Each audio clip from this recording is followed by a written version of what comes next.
কেমন আছো বন্ধুরা সকলে? আশা করি অনেক ভালো আছো।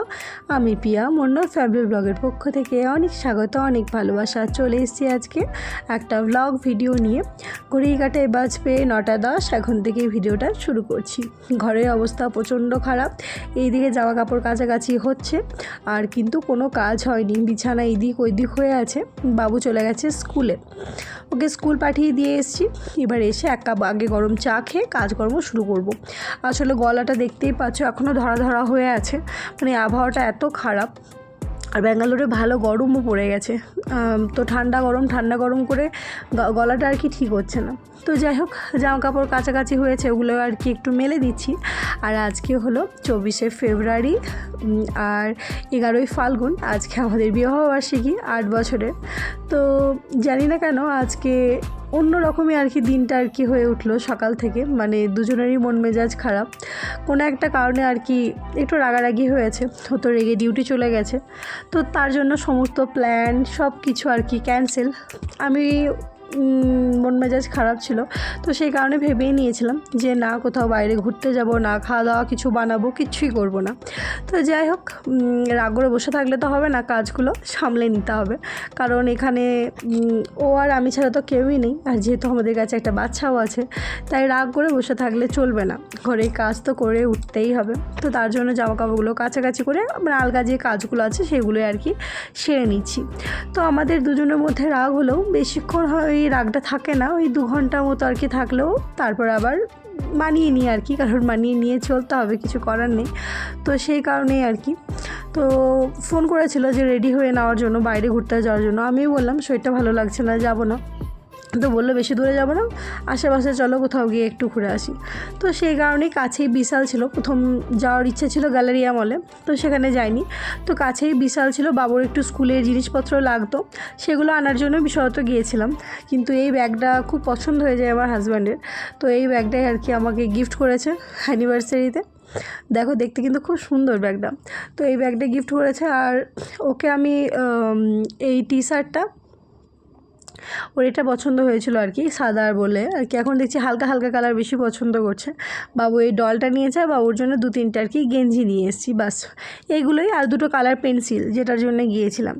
আর এইদিকে দেখো শাকটাকে এবার ধুয়ে রেখে দিয়েছি, কারণ রান্নাবান্নাও তো করতে হবে। বাবুকে একবারে স্কুল থেকে নিয়ে এসেছি, 1টা বেজে গেছে, কোনো রান্নাবান্না হয়নি, তাই কাপড়টা ছাড়ারও আমি আর কি টাইম পাইনি। কারণ এসে আর কি রান্নাবান্না করে তারপরে ওকে আর কি ড্রেসও খোলায়নি, স্নান করাতে হবে, ছেলেকে খাওয়াতে হবে, প্রচুর কাজ। তো তাড়াহুড়ো করছি। আর পাশের রুমে আমার ছেলে আর কি একটা পুতুল দেখেছিল, তো সেদিন থেকেই পুতুল করছিল। ও আসলে ছোটো থেকে কখনো ওকে পুতুল কিনে দেওয়া হয়নি, কারণ পুতুল নিয়ে খেলতো না, তো শুধু বল ব্যাট এসব নিয়েই খেলতো। জানি না কেন পুতুল দেখে ওর পুতুল নিতে ইচ্ছা করেছে, তার জন্য আর কি ওর জন্য এই পুতুলটা কিনে নিয়ে আসা। আর একটুখানি স্প্রাইট, থামস আপ এই সমস্ত একদম আমি খাওয়া ছেড়েই দিয়েছি। আমি বলতে আমরা খাওয়া ছেড়েই দিয়েছি। তো একটা ছোট দেখে নিয়ে এসলাম, ওই খাবো বলে কান্নাকাটি করছে বলে একটুখানি আর কি দিতে গেলাম। তারপরে এখনও দেখো আমার কিন্তু রান্না হয়নি, রান্না পুরো শুধু বাবুর জন্য ডালটা বানিয়ে রেখে গিয়েছিলাম। এবার এইদিকে বানাবো আর কি পালং শাকটা আর কি। তো সবচেয়ে চটজলদি রান্না হলো পালক পনির। তো সেই কারণে দেখছি ফ্রিজে পনিরও আছে, তো পালক পনির আমরা সবাই ভালোবাসি, তার জন্য আর কি পালক পনির এইদিকে করব। আর ইন্ডাকশানেও ভাতটা বসিয়ে দিয়েছি। আর বাবুর ডালটা হয়ে গেছে, আমার ছেলে ডাল ভাত হয়ে গেলেই হয়ে যায় আর কি।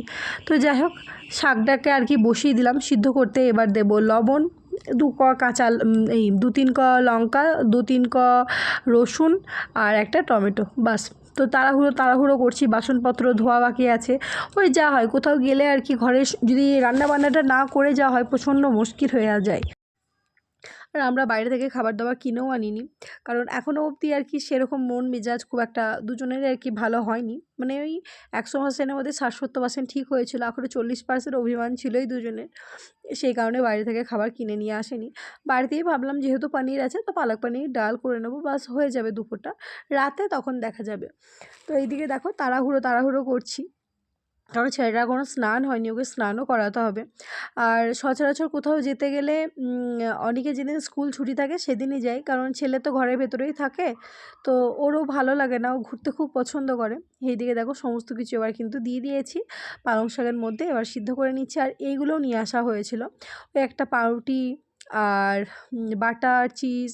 আমার ছেলে ওই ইয়ে খেতে খুব পছন্দ করে, ডোনাট। তো বাইরে থেকে ডোনাট আমি কিনে আনি না, বাড়িতেই বানাই।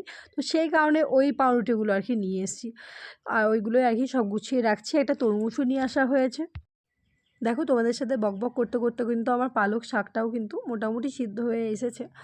এবার পানিটাকে কেটে নেব। ওইদিকে গ্যাস কিন্তু বন্ধ করে দিয়েছি, পালক শাকটাকে হালকা পরিমাণে ঠান্ডা হতে দিয়েছি। কারণ আর আমি কাপড়টাও কিন্তু ছেড়ে অন্য একটা চুড়িদার পরে নিয়েছি, কারণ মানে তাড়াহুড়ো করে কাজ করতে গেলে এত গরম লাগছে, সেই কারণেই কিন্তু ছেড়ে দিয়েছি। আর কাপড় পরা অভ্যাস নেই, তো তো একটু অস্বস্তি হয় কাপড়টা ওর পরে থাকলে। তো যাই হোক, ভালোভাবে এবার পনিরগুলো ছোটো ছোটো করে কেটে নিচ্ছি। আর ওর বাবাকে বলছি যে ছেলেটাকে স্নানও করিয়ে দাও, কারণ আমার রান্নাটা কমপ্লিট করতে একটু তো টাইম লাগবে। কিন্তু পনিরটা থাকলে কি হয়, এই পালক পনির খুব তাড়াতাড়ি হয়ে যায়। তো সেই কারণে আর কি পনিরটাকে আজকে রান্না করার, না হলে হয়তো আলু সিদ্ধ বসিয়ে দিতাম, আলু সিদ্ধ ডাল দিয়ে খেতে হতো আর কি। তো যেহেতু মানে পালক শাকটাও ছিল, সেই কারণেই আর কি পালক পনিরটাও আর কি তৈরি করে নিচ্ছি। তো এবার একটা পেস্ট বানিয়ে নেব, যেহেতু সিদ্ধ হয়ে গেছে, ঠান্ডা হয়ে গেছে। তো এবার একটা ভালোভাবে পেস্ট বানিয়ে নেবো, তার জন্যই মিক্সিতে দিয়ে দিচ্ছি। প্লিজ বন্ধুরা, ভিডিওটা কেউ স্কিপ করো না, পুরো ভিডিওটা দেখার অনুরোধ রইল। যদি ভিডিওটা কোনো অংশ ভালো লেগে থাকে, লাইক কমেন্ট শেয়ার করে দিও। যারা আজকে আমার ভিডিও একদম নতুন দেখছো, তাদেরকে একটা কথাই বলবো, আমার ছোট্ট চ্যানেলটিকে সাবস্ক্রাইব করে পাশে থেকো। আর যারা প্রতিদিন ভিডিও দেখছো, তাদেরকে তো অসংখ্য ধন্যবাদ এভাবে পাশে থাকার জন্য। তোমাদের সাথেও কি এটা হয়, কোনো একটা তোমাদের বিশেষ দিনে তার মানে স্পেশাল মানুষের সাথে কি ঝগড়া হয়? আমাদের কিন্তু 8টা বছর হতে চললো, মানে হয়ে গেল আর কি, 9টা বছরে পা দিলাম। কখনো হয়নি, এবছরে আর কি প্রথম হলো, জানি না কেন হলো। তো যাই হোক, কিছু একটা কারণেই হয়েছে, সেগুলো আর শেয়ার করলাম না। খুব একটা সামান্য কারণ নিয়েই হয়েছে আর কি। তো যাই হোক, এইদিকে দেখো, তাড়াহুড়ো করছি রান্নাটা করার, কিন্তু তাড়াহুড়ো করেও রান্নাটা তাড়াতাড়ি হচ্ছে না। তো তেলের মধ্যে একটুখানি হিং ফোড়ন দিয়ে দিলাম, তারপরে ওই যে পেস্টটা করা আছে পালক শাকের, ওটা আর কি দিয়ে দেবো আর কি। তারপরে লবণ, একটু চিনি, একটু ফেস ক্রিম বা দুধ, ঘি, একটু গোলমরিচের গুঁড়ো দিয়ে দিলেই বাস একদম রেডি হয়ে যাবে পালক পনির। আর অতি সহজে রান্নাটা হয়ে যায়, আর খেতে কিন্তু বেশ ভালো লাগে। আর একটুখানি কাসুরি মেথি তো দেবই, মানে এই পালক পনির বা বাটার পনির সমস্ত কিছুতে কাসুরি মেথিটা বেশ ভালোই যায়। তো দেখতেই পাচ্ছ, একদম গ্রিন গ্রিন কালার হয়েছে, কালারটাই কী সুন্দর লাগছে দেখতে।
তো পনিরটা দিয়ে তো একটুখানি ফুটিয়ে নিতে হবে, যেহেতু আমি পনিরটাকে ভাজিনি, একদম কাঁচাই দিয়েছি, তাই একটু ভালো করে ফুটে যেতে হবে। তারপরে মশলার আর কি ওই গ্রেভির রসটা একটু ভালোভাবে ঢুকে যাবে ওর মধ্যে, তো খেতে ভালো লাগবে। দেখো, অনেকটা কিন্তু জলটা মরে গেছে, একদম টাইট হয়ে গেছে। লাস্টে একটুখানি ঘি অ্যাড করলাম, যাদের কাছে ঘি থাকবে না বাটার দিয়ে দেবে। তো আর অল্প পরিমাণে গোলমরিচ গুঁড়ো অ্যাড করলাম, কাঁচা লঙ্কা একটু কম দিয়েছিলাম, কারণ আমার ছেলেও খাবে, তো সেই কারণে ও দেখছি এই পালক পনিরটা বেশ ভালোবাসছে। তো একদম রেডি হয়ে গেছে পালক পনির। এটা একমাত্র দুপুরের জন্যই বানিয়েছি, ডাল আর পালক পনির আর কিছু বানাইনি। তো যাই হোক, রাগ অভিমান করে আর কি আজকে দুপুরটা এরকম গেল, জানি না সারাটা দিন কেমন যাবে এবার। তো যাই হোক, বাবুকে বিকেলবেলায় টিউশন দিয়ে এসছিলাম আমরা অনেকে মিলে বান্ধবীর কোয়ার্টারে। এটা আমাদের মানে ক্যাম্পটা না দুদিকে ভাগ হয়ে আছে, একটা 1 নাম্বার ক্যাম্প, একটা 2 নাম্বার গেট বলে আর কি। তো এটা 1 নাম্বার গেটের ভেতরে আর কি। দেখতেই পাচ্ছ কত সুন্দর লাগছে না দেখতে। এইগুলো সমস্ত নতুন নতুন কোয়ার্টার আর কি। তো আমাদেরই একটা বাঙালি একটা বন্ধু, দেখেছো হয়তো আমার আগের ভিডিওতে তোমরা, ওর নাম প্রিয়াঙ্কা। তো আমি কাউকে দেখাচ্ছি না, কারণ সবাই তো মনে করো ক্যামেরা অতটা পছন্দ করে না। তো আমি তার জন্য চেষ্টা করি যে না দেখাতে, কারণ কে পছন্দ করে কে পছন্দ করে না সেটা বুঝে উঠতে পারি না, সেই কারণেই আর কি।